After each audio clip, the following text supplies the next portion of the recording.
Well, hello. This evening we're here in, is it Anna or Doctor's Road? Anna. Anna. And I'm here with Jane Buckley, who is a symbol of diversification in the town. For example, the traditional shop was always on the main street, whereas Jane has managed to set up a business mainly internet-based. And maybe you'd like to tell us a bit about that yourself, just to start it off?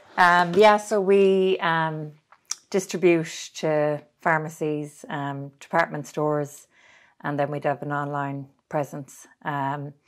So we either distribute somebody else's brand or we import our own brands. So we do a bit of both. But we would have been a photography company originally. Yeah. And that disappeared overnight. So we had to think of new products we could sell to existing customers. Diversification, one of the words I learned in college. One of the few things I learned. But yeah, we're busy. We're busy, which is great. And just always looking for new products, because if you don't, forget about it. Okay. You have to have new. Before I spoke to you, I was thinking of Jenny Glow. Is that your main brand you're going with? Yeah, Jenny Glow would be one of our main brands. So Jenny Glow is a range of fragrances. We originally launched 10 fragrances, and now we've over 50 fragrances. Wow. And we have more new fragrances coming in November, so we're excited about those.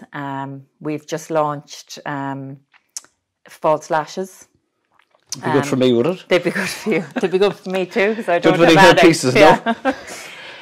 So we've the lashes, and we've a lot of new products coming kind of September, October time under the Jenny Glow brand. So it's very exciting. Because in my introductory video, I made the point that it's not necessarily survival of the strongest, it's survival of the person who's willing to change and diversify, and that's what you're doing. Oh, you have to. Yeah. If something isn't working out, you have to go back and rethink it. You know, like it originally started moving away from photography, and it was a tanning brand called Ballyhaunis. It was from a girl in Tyrone, and who I contacted to see did they have a distributor. And that's really what we were doing in the beginning, was trying to get other people's brands to distribute on their behalf. And so we arranged a meeting, and it turned out the tan was actually made in Clonmaris. Wow. Which is great. Like, you know, it's nice, like, to think, you know, and Mayo Company is distributing a brand that's made in Clonmaris. And that factory at the time, I think, were on 3 days a week. And now they've actually opened a second factory down in Cork. Brilliant. So it's been really, you know, it's nice to see like a neighbour in town doing well out of a brand that we've been distributing. But yeah, it's gone really well for us. And where did all this come from, would say, your interest in this whole thing? Where did all this start? Well, I suppose I wouldn't have known really much about photography. You know, I know I was brought up in it, but like when it comes to technology, I mean, I'm absolutely useless. But like, I love beauty, I love fashion. Okay. And that's, you know, the area that I wanted to go down to. Like, where at present, there's a 40-foot container of handbags en route. And I've been working on those for the last kind of 12 or 15 months now, not on my own. My mum and dad are involved, and my sister's involved. But like, I'm so excited to launch those, because that's, you know, I love fashion. I love that. So that's something I want to do for a long time. Okay. But like, you know, you have to have the capital to do it. Yeah. You know, you have to have space to do it, you know, warehouse and everything. So, yeah. Okay. I'd imagine you have to really on your toes supplying people like those top, what's the word I'm looking for, department stores. Yeah. To really... Oh, yeah. Like, there's so many different things when you're supplying someone like Primark. You know, you can be audited at any time, and like, they expect really high standards. Like, they'll interview your employees, they'll go around and they'll check health and safety. So it's sometimes no harm Primark coming in, because it gives you a little bit of kick in the ass you may have needed. Because like, when you're a small business, you know, you're not, in the beginning, you're not like, oh God, I have to give this person a contract and we have to do this training and that training. So it was maybe the little kick in the arse to get things where they needed to be. Okay. And the other issue, I suppose, that comes up is volumes. Like when you're dealing with those people, you've probably an awful range of volumes that they'd be demanding. You've no problem coming up with volumes if they want so many. I don't know, what do you talk in tons or numbers of bottles or boxes or? Could be talking 50,000 bottles a ton. Wow. You know, it's a lot. Like, so, like you would get forecasts from them, you know, and try and work towards those. But like with COVID, it's been hard because you don't know, are they going to stay open or are they going to close? I know. You know, so that bit of it has been hard the last 2 years. That would have been a worry, yeah. Yeah. Now you live in Ballyhaunis as well. Would say you could have set up this business anywhere in the country or probably anywhere in the world for all intents and purposes, but you feel it's okay to work around Ballyhaunis and live in Ballyhaunis? Yeah, I mean, look, since I was maybe 6 or 7, I was going down to Mum and Dad, down to the warehouse working. I mean, I've a letter, I think I was 7 or 8 years of age, and I was kind of telling them what I was going to be paid for the week and that I'd be available next week. So, like, we always grew up working in the warehouse. Like, I had intended, I knew I'd always settle in Ballyhaunis, but I would have liked to have gone off and maybe worked somewhere else for a little while. But look, that's not the way it panned out, and I wouldn't change it. I wouldn't live anywhere else. Okay. Do you know, Ballyhaunis is great. I'd always say life kind of gets in the way when you get married and you have kids, and it limits what you can do, really, doesn't it? Yeah, kids and business is hard.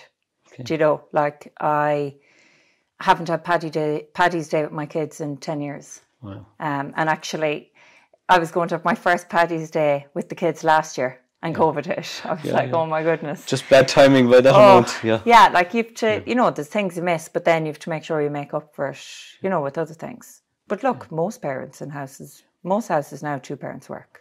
So it's what kids are used to, like. And social-wise, I think you were on about earlier on, bit of football, whatever, like this activities keep you happy around the town as well.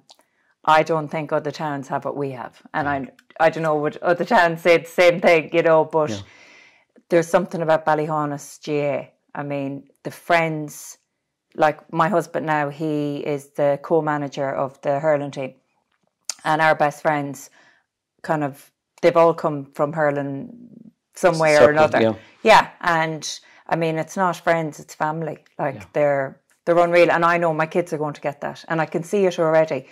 Like if you go to a club and there's 70 kids playing at a certain age group, they won't have the same connection as if you go to a club and there's maybe 12 to 18 kids because they're playing together all the time. They're not separated into the A team, the B team, the C team. And then I find all the parents on the sideline, they know each other as well.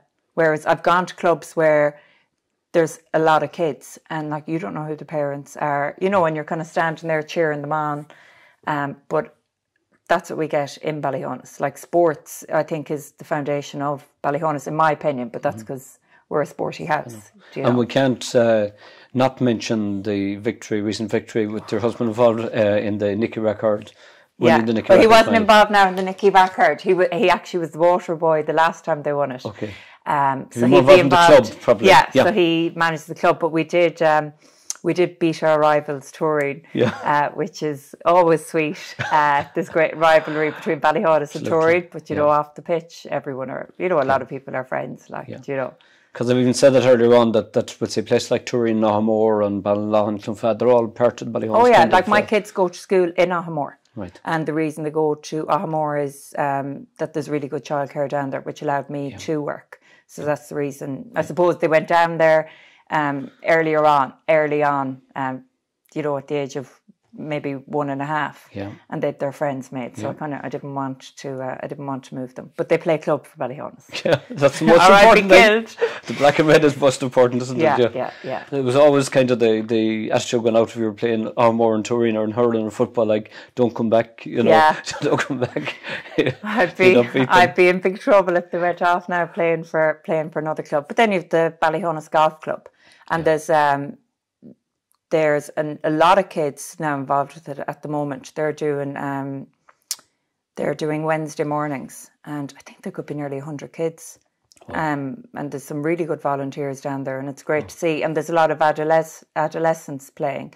A lot of people from the GAs actually playing down there as well. So that's another really good facility in Ballyhaunis. You know, not everyone can say they have a golf club. I know, and absolutely true. And golf is a big thing now with Ireland has such great success with their international golfers as well. Yeah.